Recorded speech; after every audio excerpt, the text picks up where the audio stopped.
Girlfriend boyfriend যে কাজগুলো করে, এই কাজগুলো করার কারণে 24 আওয়ার 24 ঘন্টা সে ওই পাপের সঙ্গে যুক্ত থাকে। বলবেন কিভাবে?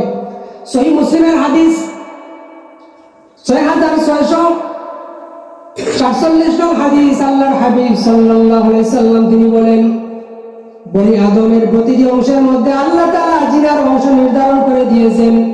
একজন মানুষ যখন আল্লাহ রাব্বুল আলামিন যে জিনিসগুলোকে হারাম করেছেন, ওই হারাম জিনিসের প্রতি যদি কোনো যুবক, কোনো পুরুষ, কোনো মহিলা যদি তাকায়, ওই জিনিসগুলোর প্রতি তাকানোর কারণে আল্লাহ রাব্বুল আলামিন তার আমলনামার মধ্যে জিনার পাপ আল্লাহ রাব্বুল আলামিন লিখে দিবেন।